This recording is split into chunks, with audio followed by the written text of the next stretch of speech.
Come to Camp SA Library. Other camps have kayaks, bike rides, and volleyball. Camp SA Library has research tasks, structure problems, and Premiere Pro crashes. I've trashed my preferences 20 times. At Camp SA Library, essayists take on summer camp movies recommended by their colleagues to create short video essays. We even stay up late for scary stories.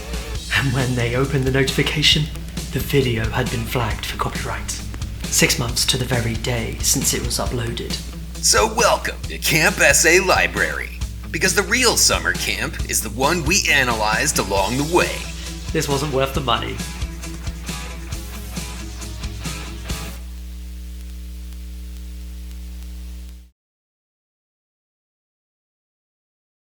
When people picture summer camp, they tend to think of pastoral outings into the wilderness, where kids come to a greater understanding about themselves and gain lifelong friendships.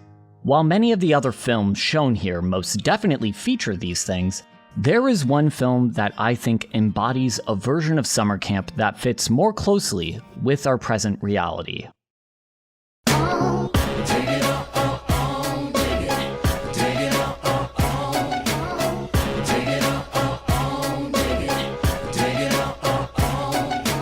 Based on the 1998 novel by Louis Sachar, Holes is a film that many children of the 2000s hold up as one of the best adaptations of a children's book put to screen. I imagine playing the riff of its signature song Dig It has caused a portion of you watching it to get blasted with memories of onions, lizards, smelly shoes, and hearts instantly broken with the phrase, "I can fix that." But if you were to revisit the 2003 adaptation directed by Andrew Davis, those memories might buckle against the harsh realities that Sachar sought to depict within his novel.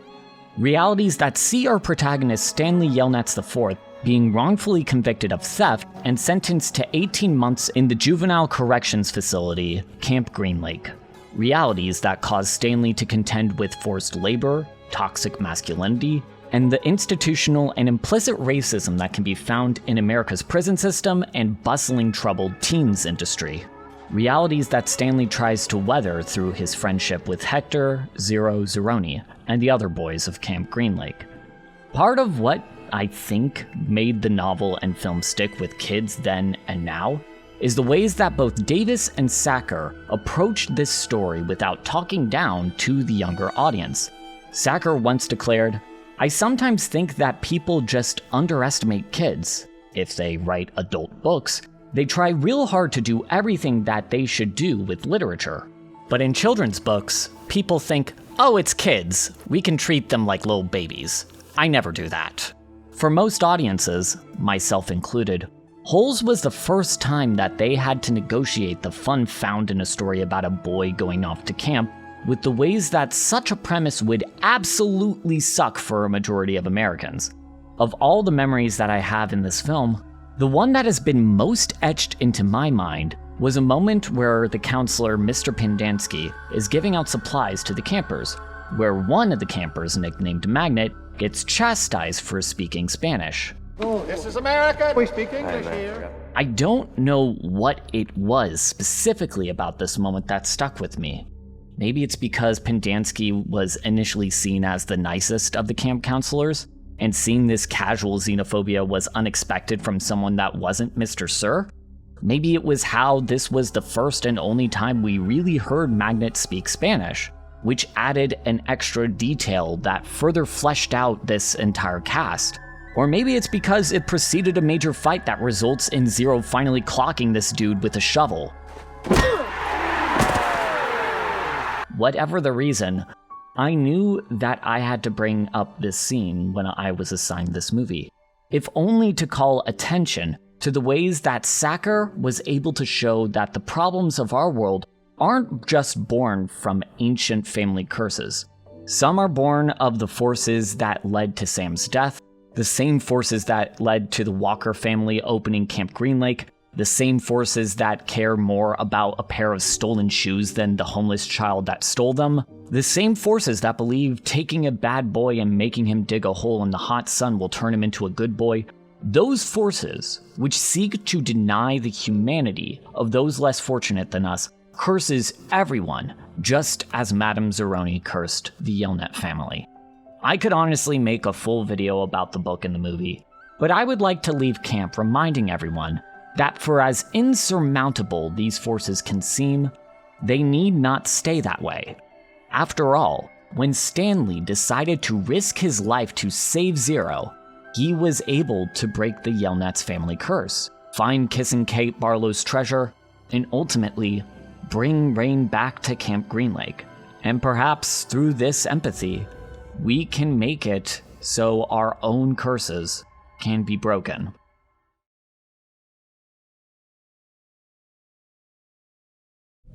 Our captain needs a vacation. Huh.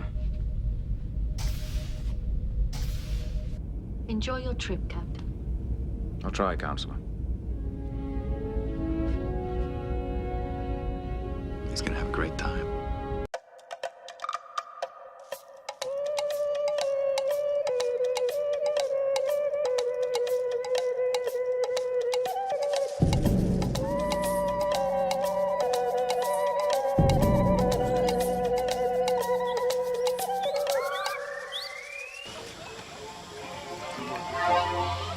Wow.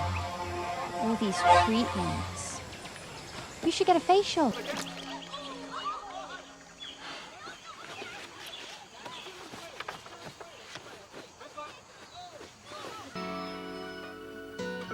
This holiday is all about peace and tranquility, but it's not a place to come on your own. There aren't many opportunities to make friends, and in fact, about the only time you'll see anyone else is at lunch. Even honeymooners have to eat sometimes, I suppose. There's a whole range of therapeutic treatments. You're blocking the suns. You dare to insult me?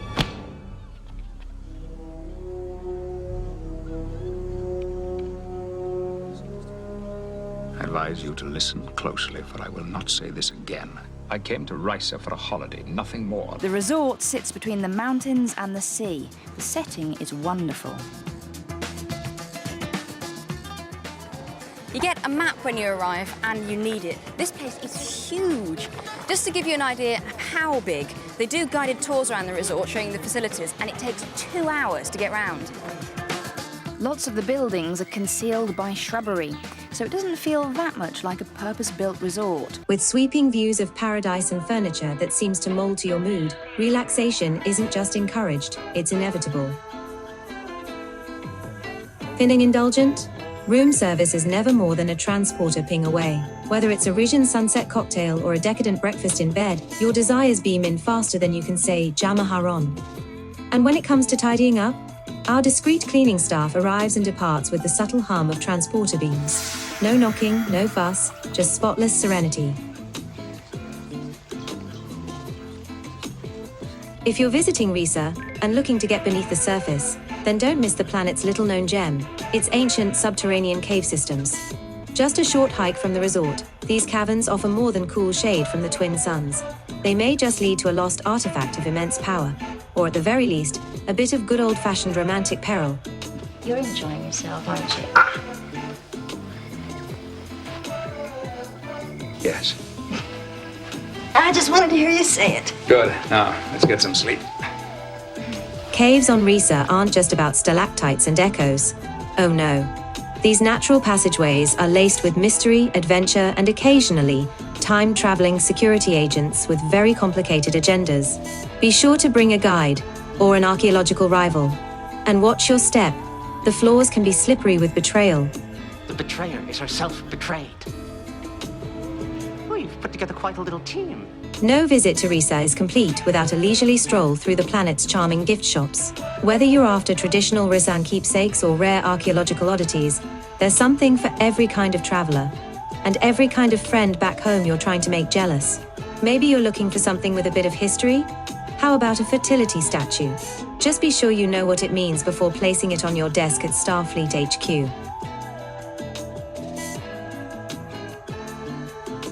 We're so confident that your trip to Risa will be unforgettable. We're fairly certain you'll end up staying for a second week, whether you plan to or not. You are out of your mind. Or perhaps 1 week is enough for captains, workaholics, and the plain ungrateful. Whatever your plans and rank, we hope you choose Risa again. Was it a relaxing trip, Captain? Uh-huh. I knew we'd have a great time.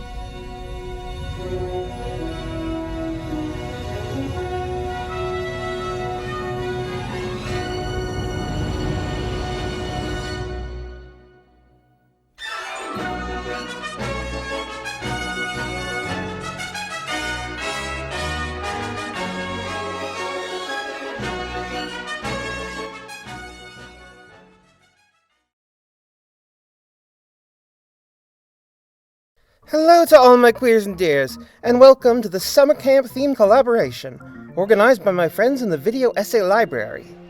Today, we're talking about It Takes Two, a 1995 film starring a very young Mary-Kate and Ashley Olsen playing two strangers who look exactly alike and scheme to get their respective parental figures to fall in love in order to avoid some very unhappy endings for all. This film operates across a significant class divide, with one girl, Amanda, being an orphan taken care of by a lower-class woman who runs the foster home, and the other, Alyssa, being a child of a multimillionaire. Yet despite having a father and being rich, Alyssa is extremely isolated. While despite her lack of a family, and her current mother figure Diane not being allowed to officially adopt her on her current salary, Amanda has a strong community. While many things conspire to link these worlds in this film, it is the language of baseball that is used to cross them emotionally. Baseball is America's favorite pastime, supposedly. I am not particularly a sports person, but that's what I've heard. I would personally argue that American football has taken the spot of the most American sport, but that's besides the point. Baseball still holds a deep cultural significance in America, and It Takes Two uses the cultural relevance of baseball as a touchstone for the grounded, middle/lower-class experience. The first time we meet Amanda, she's actually playing baseball with the other orphans, so this automatically connects her and her community experience to baseball and the language of baseball. The film then returns to the cultural touchstone of baseball through language rather than visuals several times in a way that indicates the interpersonal-focused, more play-encouraging community of the middle/lower class is separated from the intense isolation of the ultra-wealthy that Alyssa's father has fallen into since the death of his wife, who, as a teacher to everyday children, was previously a grounding force for him. They do this by creating a description of real meaningful love that explicitly evokes the language of baseball as a can't eat, can't sleep, reach for the stars over the fence, World Series kind of stuff? This is the phrase Amanda, disguised as Alyssa, uses to challenge Roger on the woman he's decided to marry, and the phrase Diane uses to express her frustration at his clear interest in her while remaining engaged directly after they, quite simply, just have a lot of fun together. She makes him smile and he makes her laugh.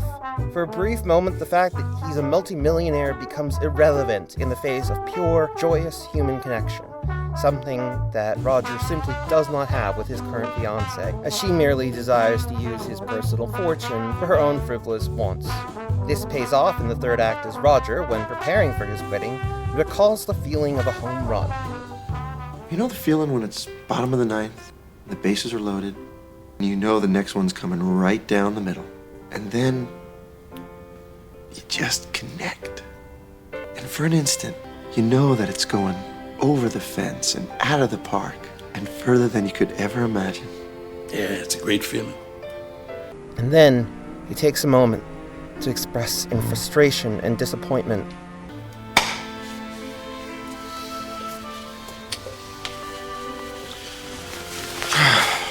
Clarice hates baseball. This activity that grounds him and breaks through the isolation created by his wealth, and instead facilitates in him sincere joy and opens him to honest human connection in ways that he had run away from since the death of his wife, including even neglecting that kind of connection with even his own daughter. In the end, thanks to a bit of scheming and meddling from the girls, and a little bit from his own butler, he chooses the woman who understands what it feels like to him to hit a home run. And it's a high fly ball. over the left field wall. Or, to put it another way, the grounded, community-connected, sincere, meaningful kind of love.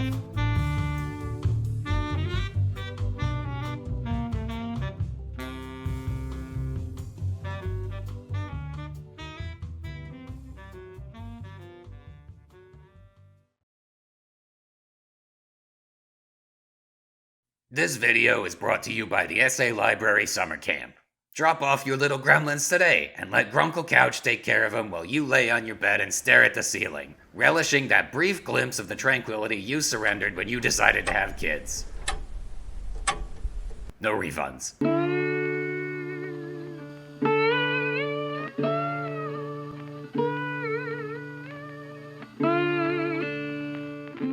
Hey there. So, I was watching Fear Street 1978 to come up with an analysis for this video, right? What I was going to talk about, or what I thought I was going to talk about, was the music, but something kept interrupting me. I want to show you a moment that happened to me while I was watching the movie. I'm just going to slow you down. Alex! No, it's fine, I'll catch up, alright? You gotta save your sister. Go!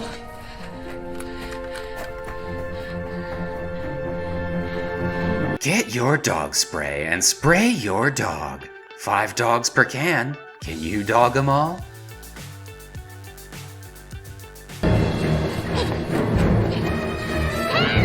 That's how that went. I mean, I changed the ad, but that's the point. You have to put up with these constant interruptions or pay them twice as much for the ad-free version. Not too long ago, Netflix was always the ad-free version. That was one of the big selling points that helped them usurp cable TV in the first place. Now, I'm not just here to bag on Netflix. It's a problem right here, right now. How many ads are you gonna watch just to see this video? How many did you already watch? How many of your favorite channels have to do ad reads in the middle of their content just to make enough money? If you're about to do a tasteless ad read, you're gonna want a good lawyer. But if you want a great lawyer, YouTube didn't get big by interrupting people with ads and clutching music with an iron fist. I can't play you the song this guy is dancing to right now or my friends won't get their YouTube nickels. And that's not to disparage my buddies. I'm making fun of how pitiful YouTube's payment is. Did you know you need 1,000 subscribers before they even consider even paying you for a moment of the ads they run on your content, regardless of whether or not you agree to it? What I wanted to do here today was dive into a very basic analysis about a few needle drops in Fear Street. Was The Man Who Sold the World actually a good needle drop for the finale? It doesn't really make sense there, if you ask me. But, oh, hey, it makes perfect sense in the video I ended up making instead. If only I could play it. Companies are deciding what we're allowed to discuss. They're deciding how we must advertise for them to discuss it. And they're deciding how often we can discuss it without being interrupted by ads.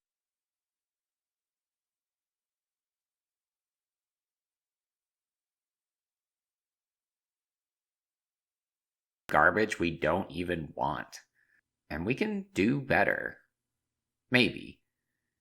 Somehow. Maybe there's some solution until another company comes along. I'm not sure exactly what our options are, but I feel like there's a better experience out there somehow. Some way. Okay, bye. Enjoy a beverage. Beverage. Enjoy a beverage. Beverage.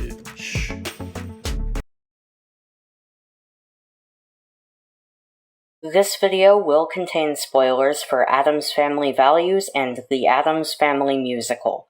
Viewer discretion is advised. There are a few things that are key to the appeal of the Addams Family franchise, but I'd argue that two of the most important are romance and the character of Wednesday Addams. However, when you put these two concepts together, it's almost oxymoronic. Not only is Wednesday just generally a very standoffish person, but she also kind of hates people. Wednesday is just one of those characters who it's nearly impossible to effectively pull off a romance plotline for. This is actually my main critique of the Addams Family musical, which centers around Wednesday falling in love with a normal boy and then trying to make her family act normal for a dinner party with the love interest and his parents. It's quite literally just the plot of You Can't Take It With You, but it feels incredibly out of place here, since Wednesday is easily one of the strangest of the Addams. Her doing a complete 180 just because she met a cute boy is ridiculous. However, despite this clear oxymoron, I'd argue that the 1993 film Addams Family Values actually pulled off a Wednesday romance plotline fairly well. For those who haven't seen the movie, Addams Family Values has a few main plot lines, one of which being that Wednesday and her brother Pugsley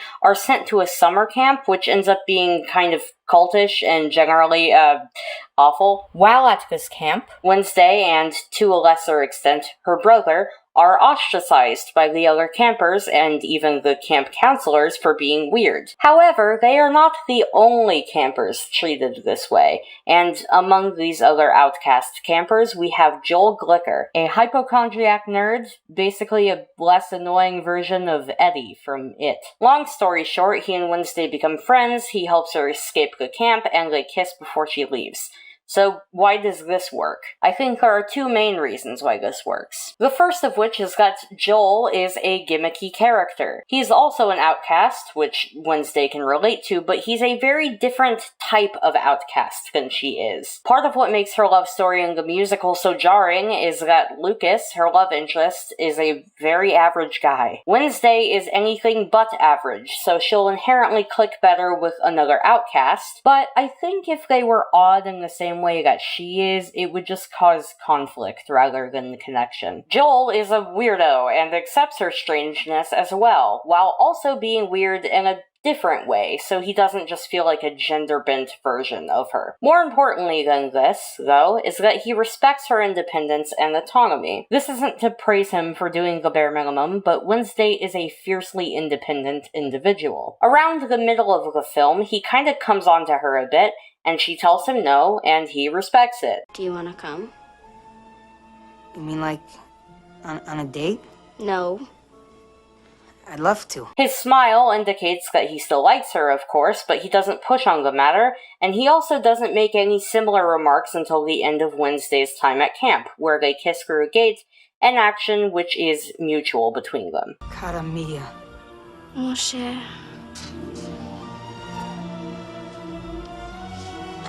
It's not some huge thing, and because we've had time to see her come around to him in that way, it doesn't feel out of character at all. And I think that writers for any Addams Family projects could definitely take a note or two from that time that Wednesday Addams loved a nerd.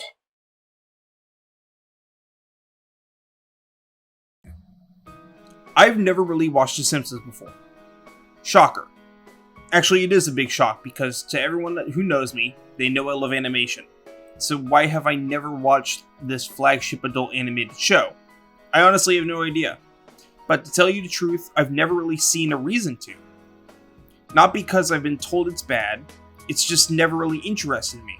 But then I was asked to watch a singular episode, I obliged, and sat down watching the opening episode of Season 4, Camp Krusty. And honestly, for an episode in a show that I've only had remedial knowledge of, it's actually kind of pretty good. Like, my knowledge of the show is only that of the main character's basic personalities and traits, and of the many memes the show has spawned over the years. And how insane the popularity of the show was in the late 80s to early 90s, and how I think it all goes back to one singular character, Bart. And honestly, I get it.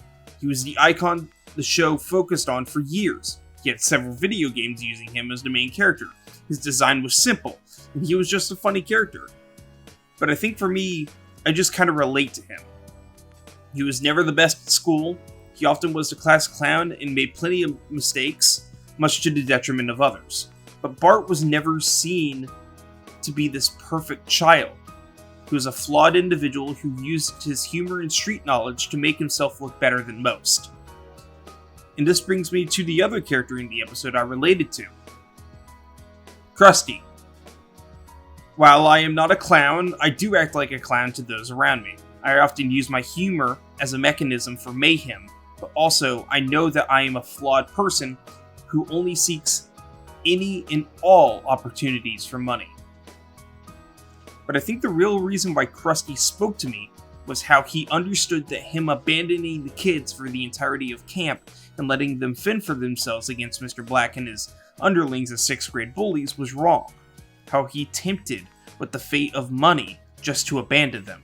He quite literally says, "Oh, they drove a dump truck full of money up to my house. I'm not made of stone." But still gave the kids time to be kids at camp. And even though they had just been slaving away, making fake Gucci wallets to be sold on the streets of Hong Kong, he still had a heart.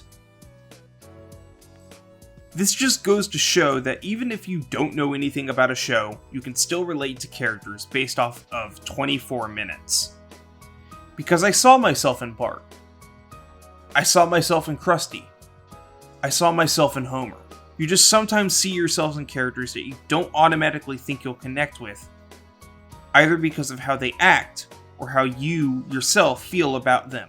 But other times, you just sometimes accidentally dress like Bart and you feel good about your life. Other times, you just don't have a cow.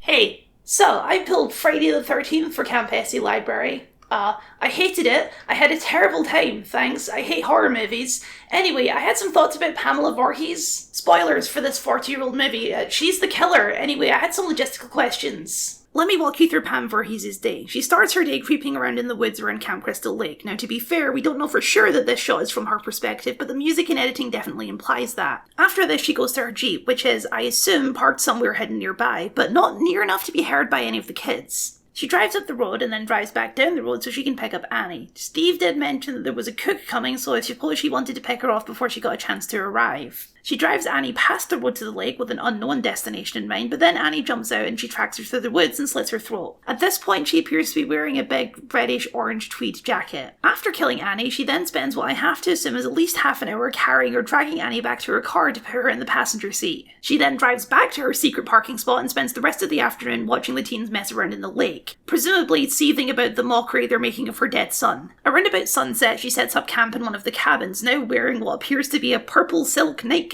which she uses to lure Ned into the cabin and slit his throat. No great loss there, he's a racist misogynist incel. She hides Ned on the top bunk of the bed in such a way that he can't be seen or somehow smelled by anyone else in the cabin. Then she hides under the bed where she stays for at least the next 2 hours. She sits under there completely silently as Kevin Bacon and his girlfriend fuck. Let's give Kevin Bacon some credit and say this lasts about 40 minutes. I don't know if that's giving him credit or not. I have no idea how long sex is supposed to last. She waits for Marcy to leave and then shoves an arrow through the bed and through Kevin Bacon's neck, which I assume was the plan the whole time. She then runs through a pouring rainstorm with no flashlight to kill Marcy in the bathrooms with an axe. She hides Marcy in one of the shower stalls, but she keeps the axe for later. Once again, she uses her magic powers to make it so that Brenda somehow can't smell the dead body in the room right next to her. She sets up the fog lights of the archery range and then stalks around in the pouring rain for a while until Brenda is done with her nightly reading, at which point she lures Brenda out to the archery range where she then shines the lights on Brenda for dramatic effect before killing her. I assume with an arrow, but we don't see this one on screen. While the last two teens remain completely oblivious to all of this, she takes the axe she used to kill Marcy and then leaves it on Brenda's bed. During this time, she also cuts the phone lines and sabotages Kevin Bacon's truck. In a situation that's nothing but red flags, Alice and Bill decide to go back to the main cabin and sleep.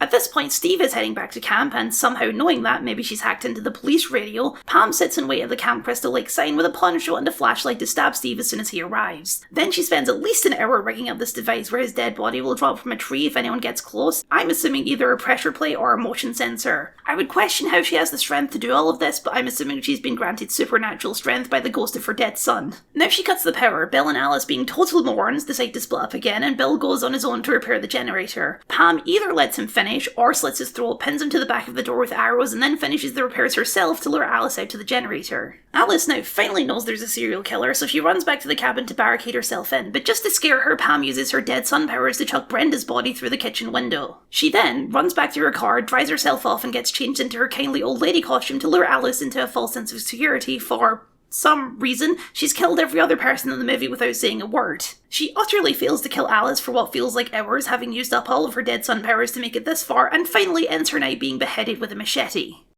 Props to you, Mrs. Voorhees. I have absolutely no idea how you did all of this shit in one night, but I respect the hustle, I guess. Sucks about the beheading, I guess, but you should have used your dead son powers for good instead of evil. In conclusion, fuck them kids. I don't understand this genre at all. Play is something that is integral to human cultures.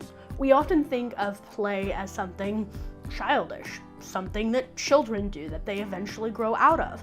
But play can be very important in adulthood as well. Oftentimes, play is a way for us to learn languages or think collaboratively, explore our imaginations, be creative, have fun. Not to mention there's often a physical element to play, whether that's chasing each other around a backyard, splashing in a neighborhood pool, or just laughing at your group's antics. Despite all of the benefits, a lot of us forget how to play as adults.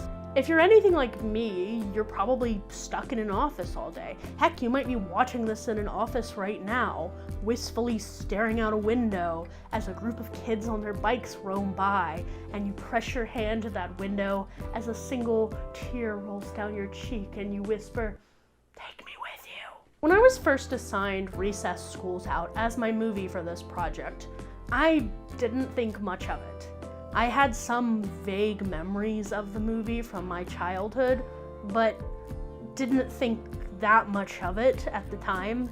I was an overly serious kid, and I remember thinking that the movie was too goofy and immature for a sophisticated child like myself. But as they say, youth is counted sweetest by those who are no longer young.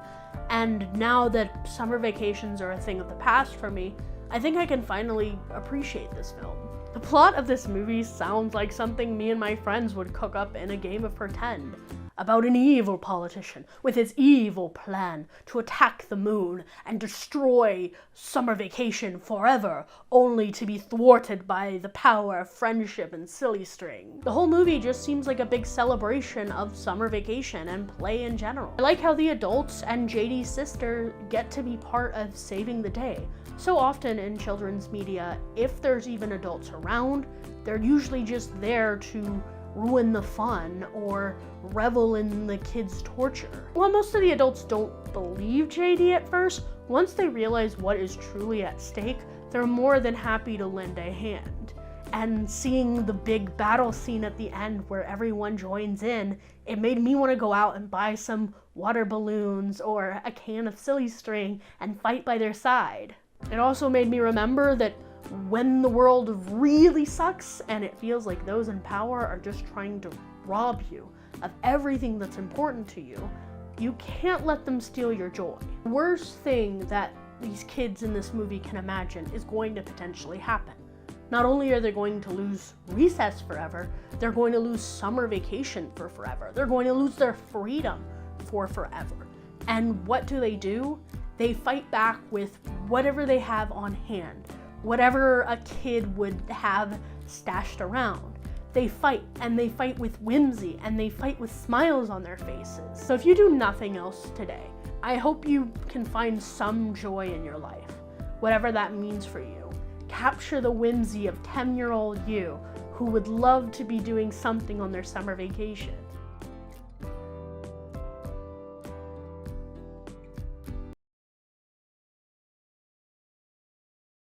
Watching old films is a funny experience for me, especially when it comes to considering stuff like how well they age. I do believe that it's best to approach films with a context of when and how they were made firmly in mind. I don't think it makes too much sense to judge something like Nosferatu by modern standards. At the same time, it's not something you can just sweep under the rug, you know? Interestingly, not judging something by modern standards, I find, is something that is increasingly difficult not to do the younger a film is, as if the older it gets, the easier it is to view it more clinically, and inversely, the more recent it is, the harder it becomes not to judge it based on how it has aged, probably because we are more likely to have witnessed and experienced those changes.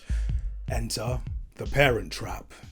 Two twins, separated at birth, meet at summer camp and scheme to meet their respective missing parent by swapping lives while also trying to convince them that divorce is the greatest tragedy since Cain killed Abel. The 1961 film and its 98 remake are both classic family films, or so I'm told. I was born 4 years after the latter and over 40 after the former, so both of them are pretty difficult to relate to in terms of setting, scenario and the like, not even getting into the fact that they both center around a rich, white, mostly American family.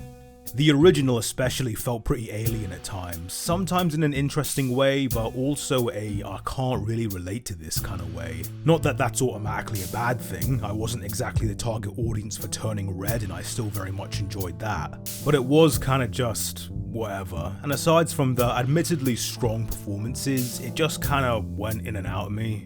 Until I compared it to the remake. I'm not sure what it is, but I just can't really vibe with this typical brand of saccharine 90s whimsy that you find in these kinds of children's films. Chalk it up to me being a post-ironic, depressed zoomer, but it's a bit too smooth for my liking, like all the edges have been sanded off. At least they had the sense to recognise that Camp Inch was a stupid name. Really, the most interesting this film gets is in directly comparing it to the original, and realising that the older version was actually more nuanced in its depiction of divorce than the newer one. By shearing off some of the edges of the original and leaning more into the wacky comedy, the remake doesn't really explore its own premise as well as it could, and really suffers in regards to the parents. When they finally meet in the hotel, they basically pick up right where they left off and start making fuck me eyes like nothing ever happened. They don't really fight, there's not really any conflict, every single interaction is very cordial and affectionate. It makes you wonder why they even divorced in the first place. And not that you have to have a reason to divorce someone, people can have very amicable separations and still get along afterwards. But these people split their twins down the middle and took their respective halves to the other side of the planet. Something massive must have really gone wrong. But looking at them, you wouldn't guess that, and if you don't really get why they broke up in the first place, it makes them getting back together feel far less impactful, which is something the writers of the original definitely understood. The best scene in the original Parent Trap is the dinner that the twins hold for their parents, mimicking their first date. It's cute and sweet, they play their music, the parents humour them and play along, but then the kids leave and the adults sit down and talk with each other. They reminisce about their life together and it seems like things are wrapping up pretty predictably, but then tension rises, they begin lashing out at each other before calming down and remembering, yeah, this is why we split up.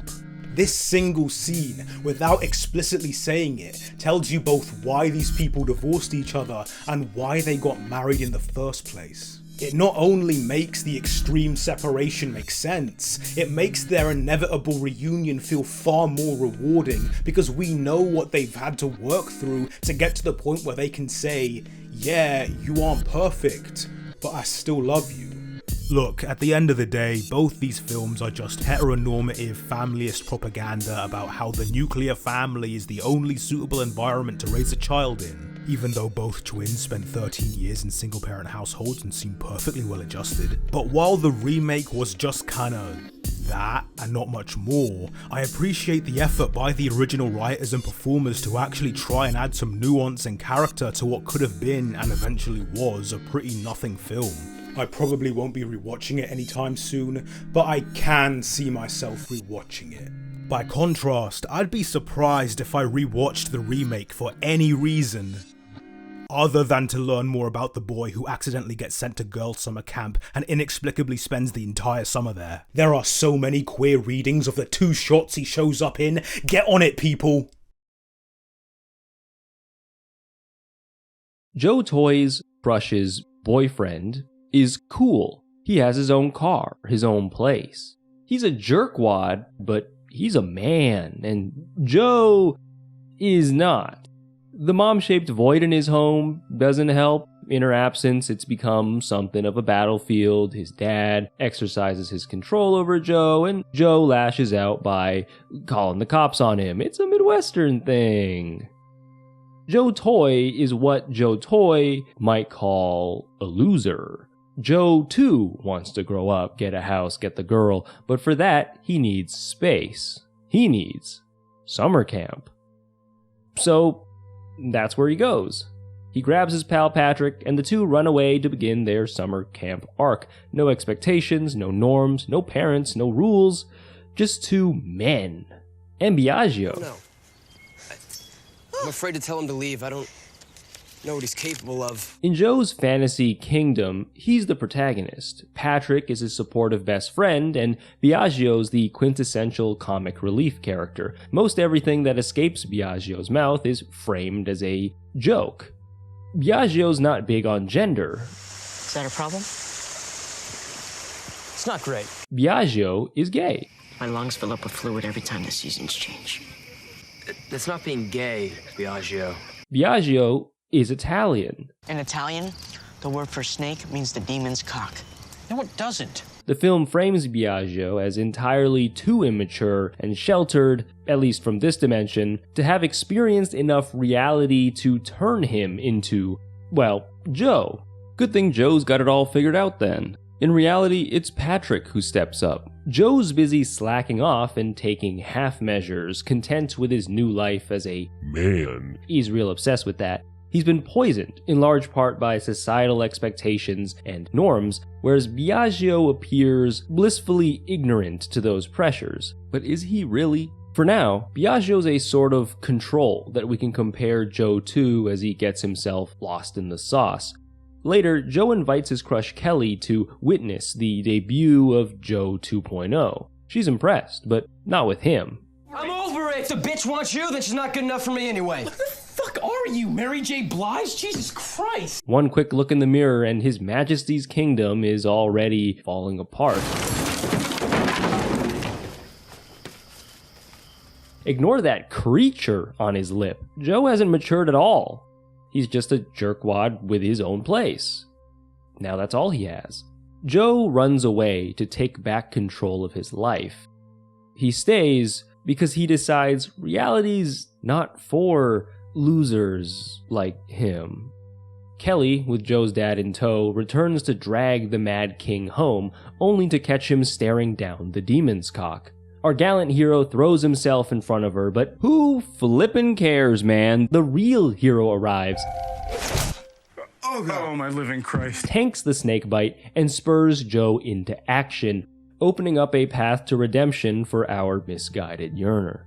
Biaggio saving the day completes the puzzle. Our agender hero is not supernaturally oblivious to societal forces. Instead, guided by empathy, loyalty, an open mind, and eagerness to learn, a complete lack of ego, and a growing library of treasured summer memories, Biaggio found a way to navigate reality with his mind clear and spirit intact, expertly dodging the pitfalls society laid out for him and saving his forlorn friend in the process. It's Biaggio's outlook, manifesting in this final sacrifice, that allows Joe to complete his own rebirth. Everyone needs respite. Things are terrible. But don't be like Joe, afraid of facing the world again. Like all good things, summer camp doesn't last forever. So be like Biaggio. Take the memories you made, the lessons you learned, those feelings you felt, and the clarity you found back with you. Let it inform and fuel the fight to improve yourself and the world until the day you're happy to wake up in reality.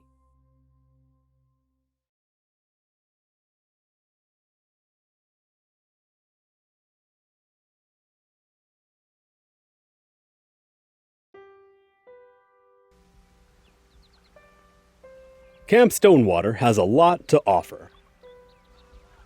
The beauty of nature. Outdoor amenities. Counselors the same age as the kids. A buffalo smoking a cigarette. But there's one thing the brochures don't advertise. creepy fucking dudes. Look at that ass. See that? Oh, yeah. Do you think it's safe to go for a hike? Do you think it's safe to play baseball? Do you think it's safe to shower? What's going on? Sally, what is it? Alfred, he's fucking me in the shower. Do you think the counselors will help you? He's a sexual pervert. What do you expect me to do, cut his balls off? Think again. Just a kid. Kids do that. No one will protect you from these creepy Who ordered the Playboy? Over here. fucking I only wanted to scare her. dudes. Hey, what's the matter? You don't trust me? Also, I guess there's a guy murdering people with scissors, but you're still better off with him than with Jason Alexander, That's the world bantamweight jerk-off champ over there, huh? Fisher Stevens. The pervasive and imminent threat of sexual violence. That's mine by divine right. Hey, divine this. That's prime meat. The Burning. I did not fake this credit, and this movie is, if anything, even more awful than you would expect.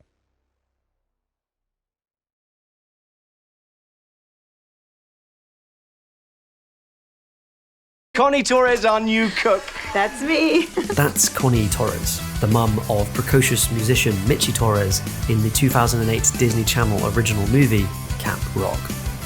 It might seem weird to pick on the mum of a decom protagonist, but Connie's central to the plot of the movie. See, Mitchie is only able to attend Camp Rock because her mum agrees to be the camp cook. You're going to Camp Rock. And in exchange, Mitchie has to help her mum in the kitchen. Well, actually, we're going. Which leads to all sorts of shenanigans that don't interest me at all. What interests me is Connie's catering, the unimaginatively named catering business that Connie Torres runs. Usually comedies don't make a big deal about the jobs they assign their characters, but catering is a pretty common job.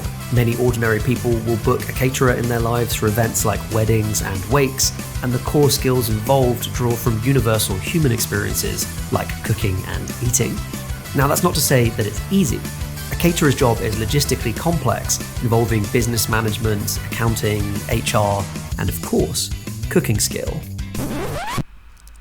A key qualification in this field, and one that Connie Torres could almost certainly do with studying for, is the Certified Professional in Catering and Events, which requires hours of experience and continuing study alongside a demanding 2.5-hour test.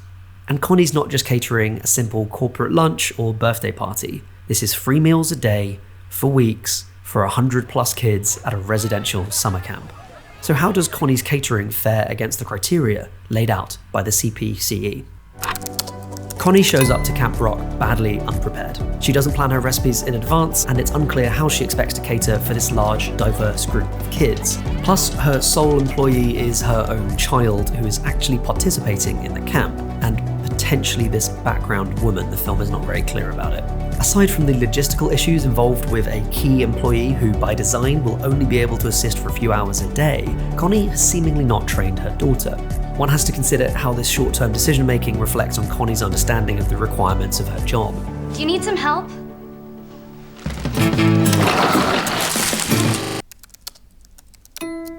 Food safety is a vital element of the catering business, and this isn't a one-off event. These kids are eating this food exclusively for weeks. I mean, no one's going to feel like a future rock star if they're shitting themselves, are they? Frankly, Connie is worryingly blasé about this, with large mounds of raw meat left out and untrained, underage staff handling food prep. Yeah. But potentially the worst red flag is shrugging off allergy concerns from a camp teacher. See, my manager said he sent over my food allergy list, but since I couldn't even go near my breakfast this morning, can I just talk to whoever's in charge? Well, you're kind of being a jerk.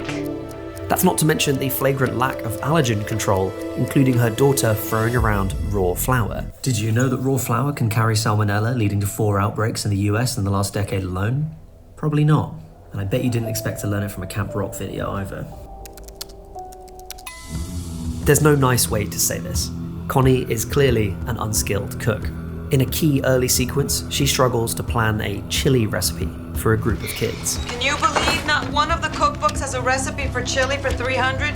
It's chili Who cares? Just multiply the ingredients on a smaller recipe. What are you trying to protect? Its delicate structure, its refined palate. Connie's slapdash approach to managing her business is reflected in her meal execution, including plainly unseasoned beef burgers and unbelievably bland spaghetti.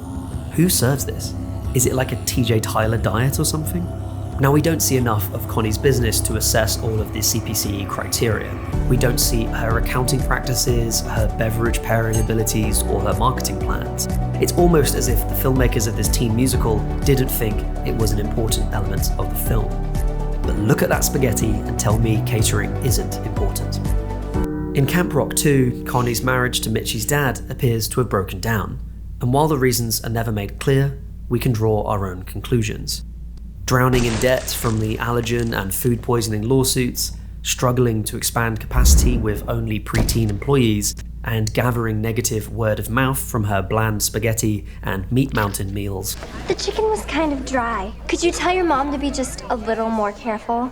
It's safe to assume that Connie's catering is a failing business, and that the stress of this contributed to the breakdown of the Torres marriage. Sorry, Mitchie. I hope your stepmom knows how to cook chili.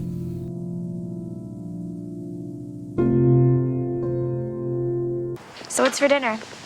Burgers. Well,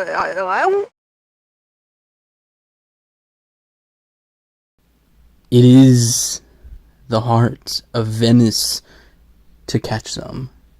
Yes, I felt that. You feel Venice. That's a wonderful feeling. Have you a pair? Two? No. I'm sorry. Thank you to camp counselor Indy Tricks Film Reviews for setting up this wonderful essay library collab where we get to talk about summer camp movies / TV show episodes suggested by other members of the essay library. I got Summertime, directed by David Lean. I've been wanting to talk about David Lean for a long time now, whether it be one of the popular greats in Lawrence of Arabia, Bridge over the River Kwai, or something lesser known in, funnily enough, Summertime. As lesser known as a David Lean movie can be, at least. This movie has a lot to it from the get-go. A lot of it is shot on location in Venice, Italy, while interiors were shot on sound stages, not that you can really tell. David Lean just is that guy. There's a lot of themes swirling around in this Katharine Hepburn classic, whether it's tourists and locals, the romantic vision of Venice versus the complex, colorful lives that go on in those canals, the taming of the shrew by way of one smooth Italian shopkeeper. But I'm getting ahead of myself. This video is supposed to be about summer camp. What does that mean for me? What does this mean for this movie?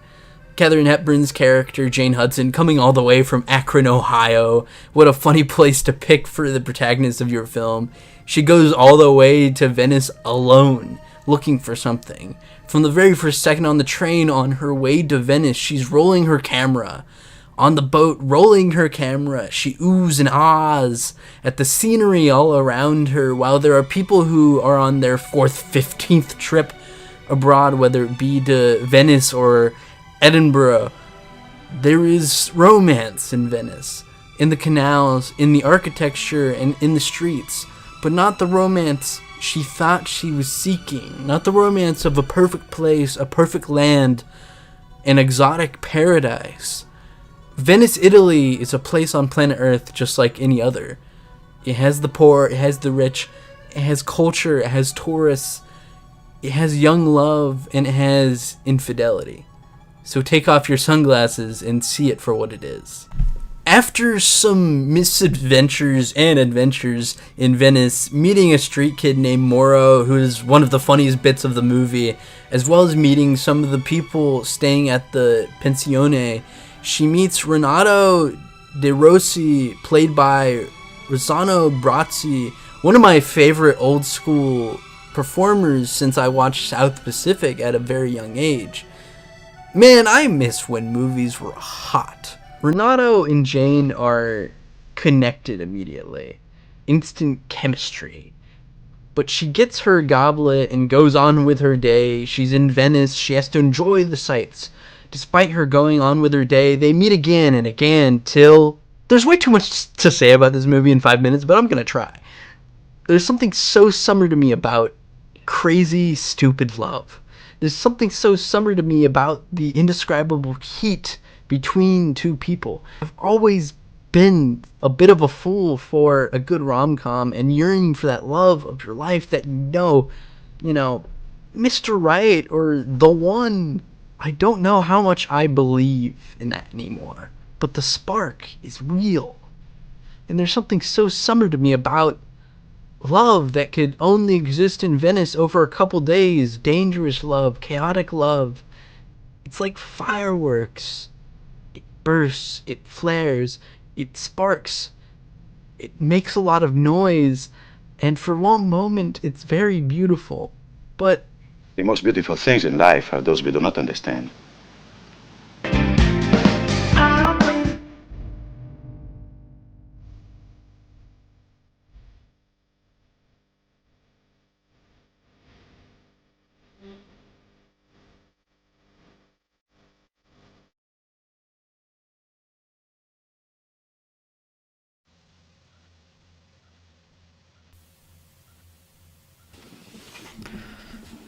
Summer camp has always been in my mind about escape, getting away from your life, from all your responsibilities and worries, to finally be free from the monotony of the suburbs, the unending buzz of the city, or the relentless toil of country living.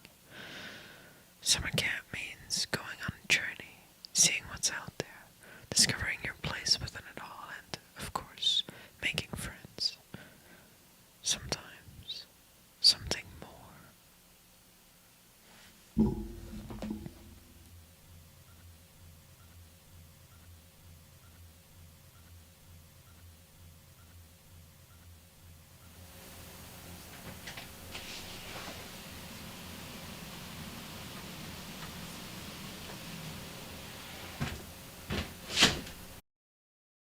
Who's never had that one ill-fated crush?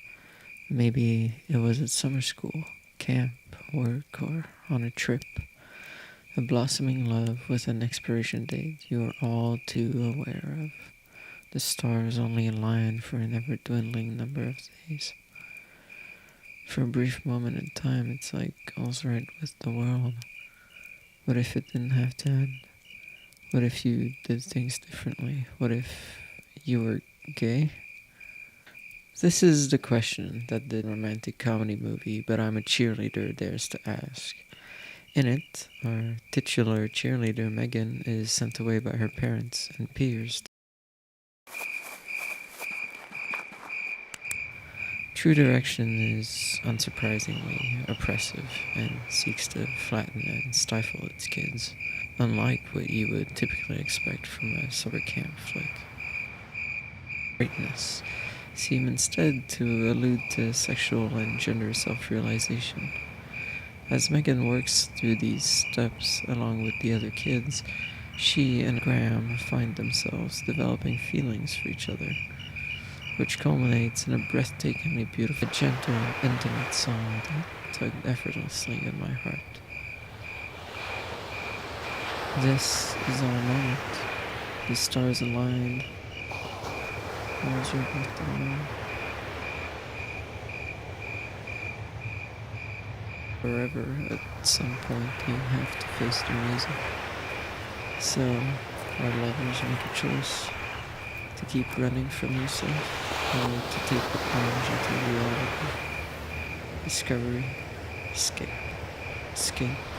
I'm a cheerleader. Choosing to live authentically is tantamount to accepting the inevitable return to reality in your classic summer escapade stories. It posits that choosing to return from True Directions, pretending to be someone else, is functionally no different than staying there.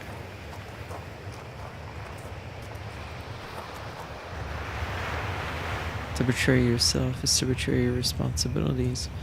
You owe it to yourself and to others like you to live, to truly live as yourself, to love who you love, to be who you are.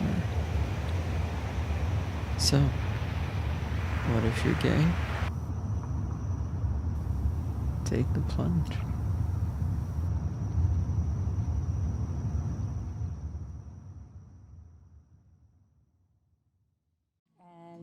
The message of the film is be gay, as far as I can tell, or just be yourself, but preferably be gay, because being gay is better if you're a cheerleader.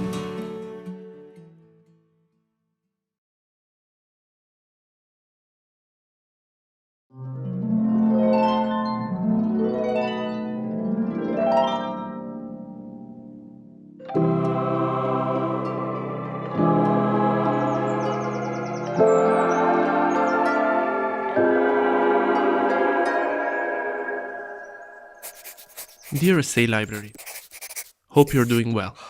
Hi. Hello, there you are. I'm writing from Harga, the Swedish village at the center of the film Midsummer. Here, everyone wears a uniform and celebrates nature. There are team-building activities and games, and every detail aims to develop a sense of belonging and mutual support. The ideal summer camp experience, right? But in Harga, this collectivism is brought to the extreme. There is no such thing as self-determination as we'd understand it. The group is a whole unit, and that's the only way to live in it. When a child is born, they're everyone's child, raised together by the whole community. Because the Hargas are interwoven, they belong to the same self. So since I came here for my essay, there is a question that keeps me up at night, and not just because the sun rarely sets. Why do the Hargas become the ideal social support for Dani, the film's protagonist, in her processing of trauma and grief? She comes from a different social perspective, Western society, largely built on the opposite model of individualism. In her own environment, she appears left alone after the loss of her whole family, with no genuine care, not even from her manipulative boyfriend Christian. The trauma of the murder-suicide carried out by her sister is the burden that she brings with her during the trip to Sweden,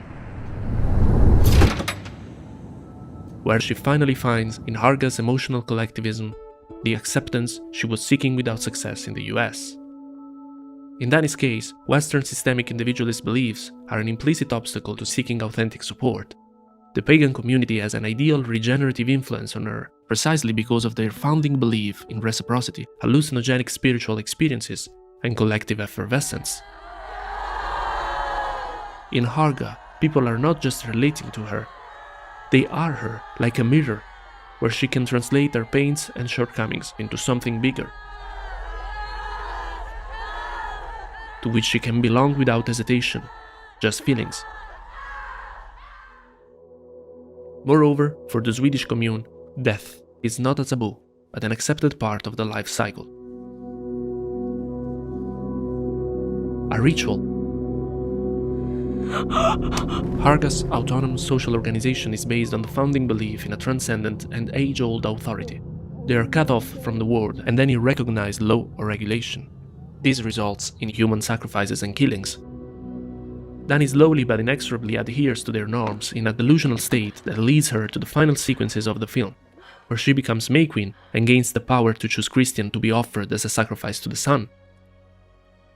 In the script, this is how Aster describes the final shot. She has surrendered to a joy known only by the insane, she has lost herself completely, and she's finally free. It is horrible, and it is beautiful. Her smile reveals the deeper themes of the movie, how our urban and disconnected society struggles to effectively deal with trauma and death, while this innate quest for belonging and support can make humans vulnerable. The Hargas feel like an antidote to this alienation. They are in deep contact with reality, with nature, with themselves. She's now one of them, part of a codependent relationship that requires such obedience that it incorporates her individual determination into the group. It's a way to escape from her singularity and be a part of the whole. Losing our own individuality may feel comfortable when we're dealing with grief and trauma. It's something many have dreamed of, and that's what Harga offers. The loss remains. The mourning is shared, divided into equal parts. A new symbiotic bond to which Dani abandons herself, merging into another idea of family. So, I've seen enough, guys. It was a learning opportunity, but like all summer experiences, it needs to end. I'm leaving the compound tomorrow. Don't worry, I'm coming back. Right?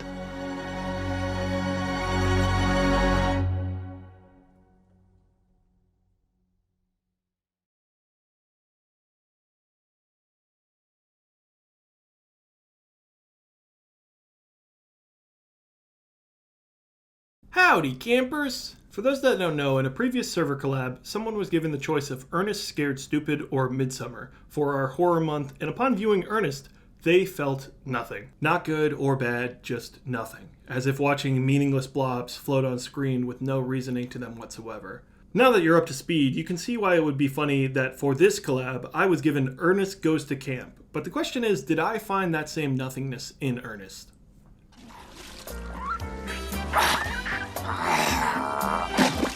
Ernest Goes to Camp opens with typical hallmarks for a camp film. There's a mean mogul trying to change the old existing camp. There's kids in their typical camp hijinks. And at the center of it is Jim Varney playing our titular character of Ernest. Honestly, I thought this film was solid, but as someone not familiar with Ernest, there were two things that perplexed me. One being something we'll get to later, and another being the latter set piece.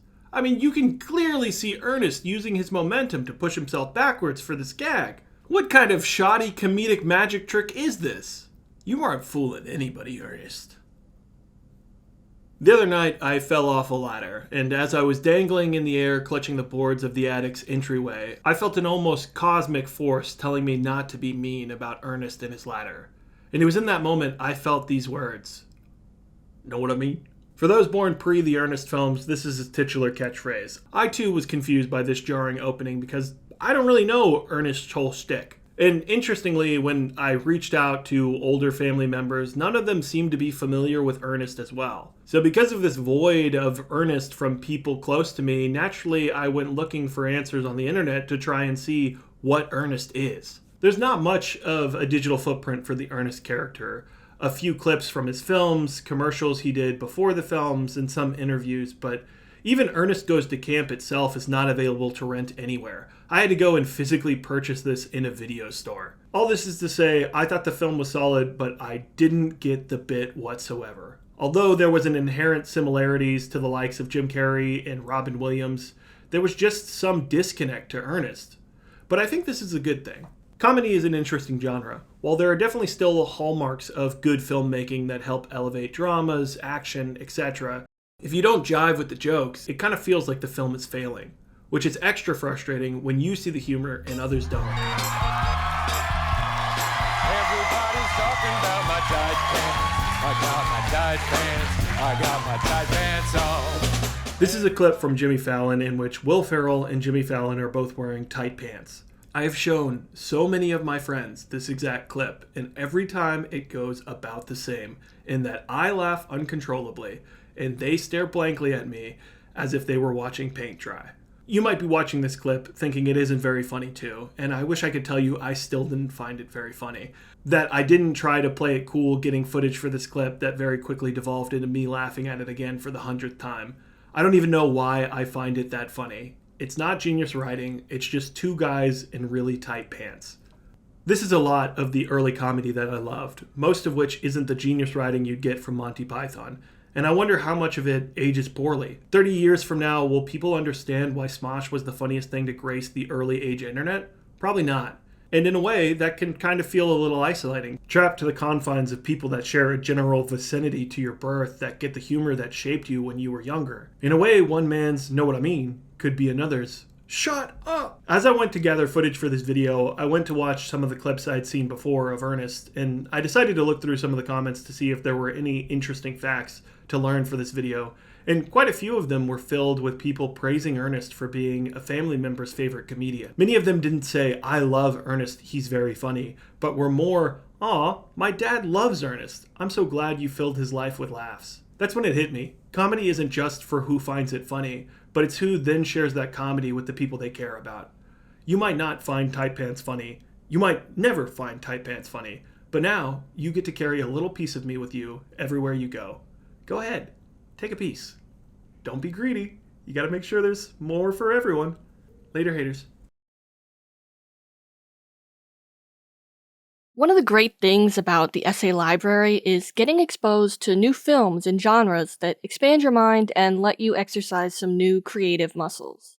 One of the bad things is sometimes you end up with a movie like Fred 3, Camp Fred.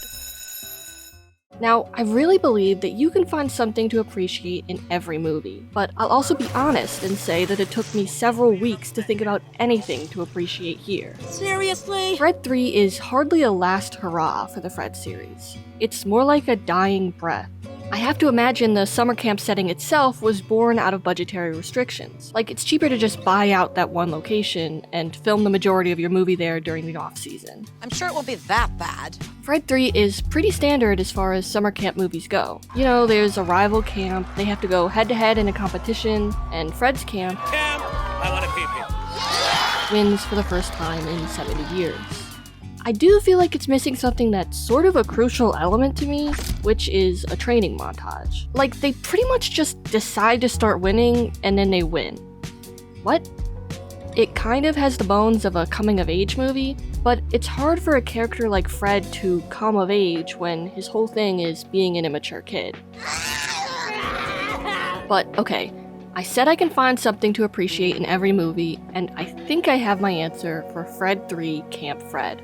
There's a common occurrence in Hollywood where an online creator will catch the eye of some out-of-touch producer looking for relevance, and get a bunch of money to make a movie or a show or whatever. But it's hard to pull that off well. They're all different mediums, and what makes a YouTuber special might be specific to YouTube. That's why I really like the jump cuts in this movie. There are moments throughout Fred 3 where Fred talks directly to the camera, just like a YouTube vlog, the type of video that established the character in the first place. It's cool to see a YouTube movie that actually borrows some of the formal elements of the platform, instead of trying to fit the mold of traditional cinematic techniques.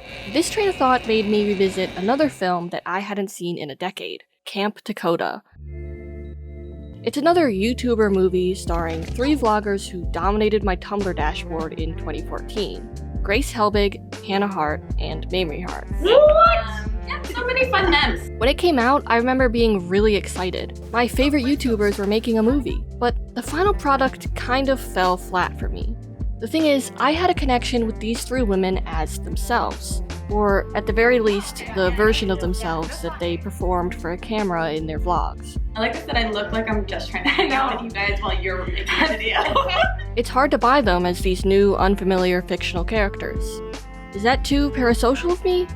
Maybe, but that's like YouTube's whole thing, isn't it? Say, girls, isn't it great to get out of the craft hut and get some fresh air? No, fresh air is totes overrated.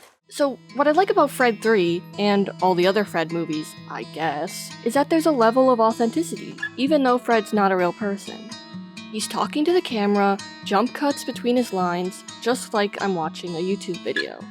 So, I guess I found something to appreciate about this movie, and it made me remember the days where the you in YouTube felt a little more real. But I was also like 11 when this movie came out, so who knows, really. In this video, we're going to be taking a look at how YouTube has changed from its start to now.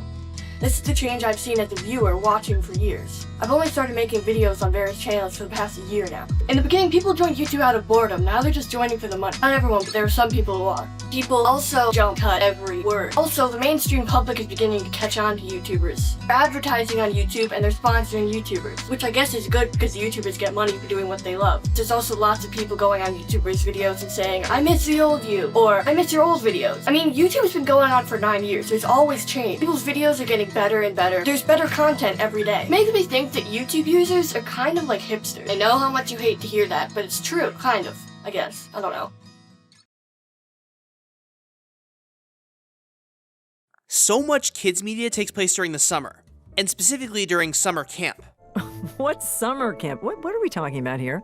It's a place away from rules, social structures, family. A total blank slate, where kids can decide what they want to do and who they want to be. It's the closest thing we have to a real-life isekai. Which is why the gag at the beginning of The Owl House, where Luz's mom sends her to reality check summer camp, is so funny. It's the total opposite of what summer camp is supposed to be. When Luz finds the demon realm, it's basically a perfect place for her where all her dreams could come true. She doesn't fit in at home because she spends all her time daydreaming about fantastical worlds, and now she's in one. But beyond that, the pilot episode goes out of its way to show us how this new world is tailor-made for her to an almost absurd degree. All the things Luz imagines in the first few minutes of the episode line up one-to-one with things in the demon realm. The griffins look exactly like the one she made at school. The cover of her Good Witch Azura book looks just like a picture of her, Ida, and King. The episode opens with Luz acting out a scene of Azura, who looks just like Luz and has the same voice. And at the end of the episode, she defeats the bad guy in the exact way that Azura did in that scene. Now eat this, sucker! No! Now eat this, sucker!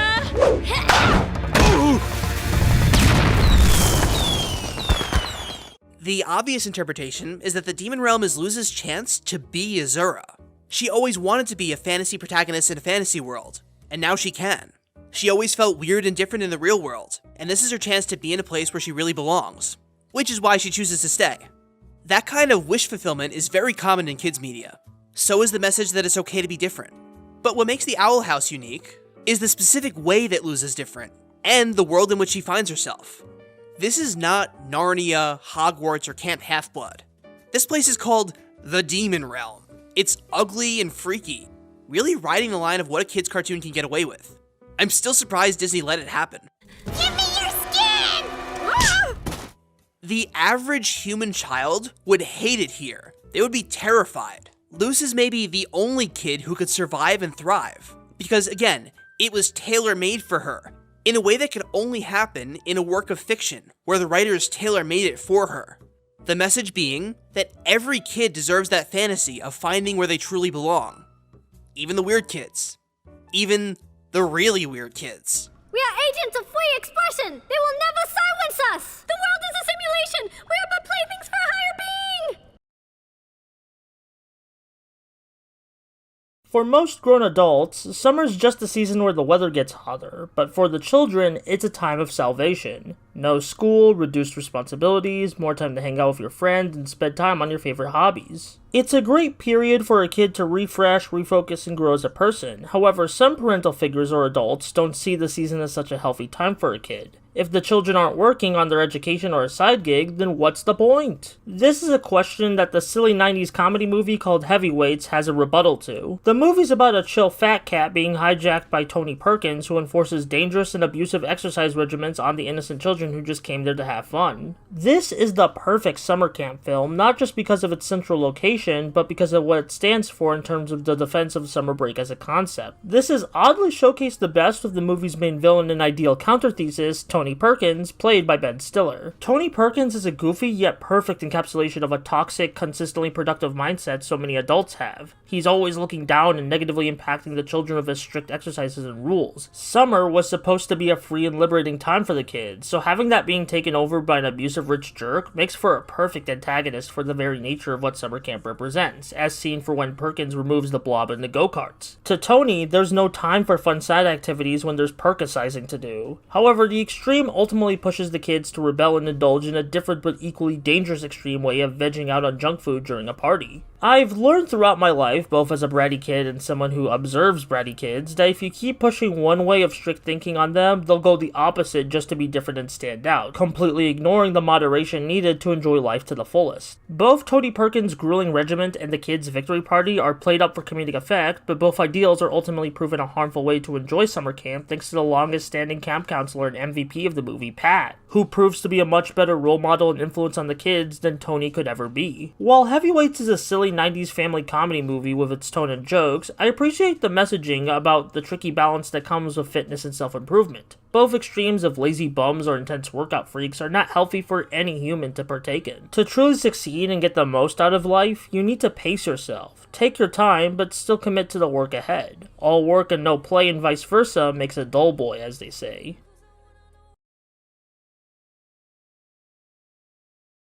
Plot twists are a staple of the horror genre. They shock viewers and subvert the narrative by making audiences reassess their judgments of the film. They make your film memorable and culturally relevant. Sleepaway Camp is one such film which seems unassuming and borderline predictable until we get to that ending. The title is the premise of the film. Teenagers at a sleepaway camp are increasingly traumatized by serial killings until the killer is revealed to be amongst them. It is a low-budget, B-grade horror movie with amateur child actors, which is often compared to Friday the 13th. I found the film to be more funny than scary. Good night. Good night. Still littered with concerning imagery, but mostly funny. Leslie.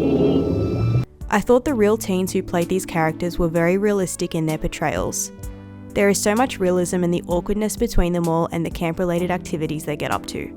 The killings tend to involve people who bullied the protagonist of the film, Angela, and are quite gory in nature. The documentary At the Waterfront After the Social, The Legacy of Sleepaway Camp details some of the actors and crew members' experiences working on the film and their reaction to the way it is perceived now. The actors often describe the outlandish film as typical of the genre and it's camp, guys. As in camp and maybe also camp. Director Robert Hiltzik himself notes the marketability of horror. And the easiest type of film to sell would be a horror film. At the end of the film, the mostly silent Angela reveals herself as the killer with mouth and eyes wide. We cut to a wider shot of Angela which reveals a naked male body.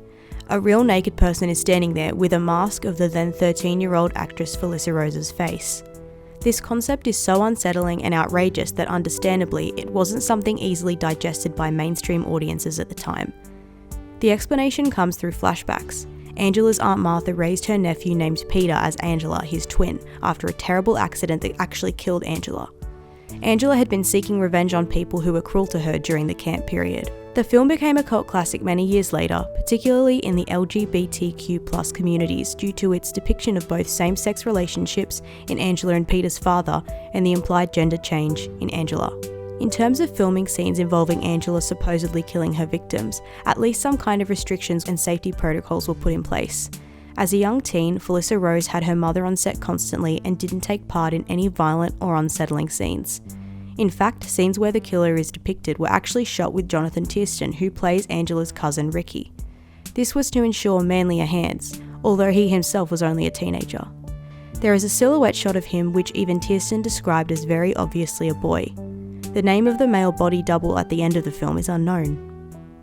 The use of a gender reveal at the end of the film as a twist ending has garnered both critics and defenders, particularly in the transgender community.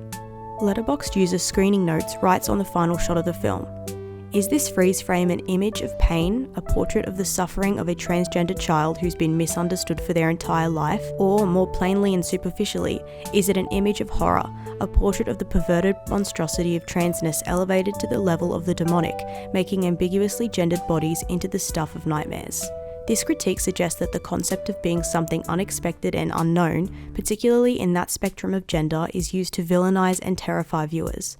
Some people use this concept to emphasize Angela's experience of abuse and misgendering. Transgender writer Harmony Colangelo states the intended goal of this film is to get a reaction out of you. However, she goes on to argue that Angela, despite not actually being a trans character, is actually an unseen anti-hero doling out cathartic trans justice. Angela, in this sense, is more a symbolic depiction of an experience that was so rarely depicted in this era of film. The character also acts more as a critique of the system of abuse she experiences. The dichotomy of Angela being both transgender representation in some capacity as well as an abused child who lashed out violently is part of the reason why Sleepaway Camp is so memorable. Its taboo ending and all the silly stuff in between has ensured its place in the weird 80s exploitation B-movie canon. It is very unique in its twist ending as it forces viewers not only to judge the film's values, but to examine their ability to empathise with the protagonist turned villain. In terms of representation, I'll leave you with a quote from Aspen Nelson's retrospective on Sleepaway Camp, which I think appropriately determines the fickle nature of the twist and Angela as a character. Angela does encompass the trans experience from a social point of view and makes it easy for trans viewers to relate to her character, for which there does seem to be a minimal following. Though, is it a case of taking what representation one can get, reclaiming something offensive, or is Angela truly a trans icon? In essence, it seems a bit of all three.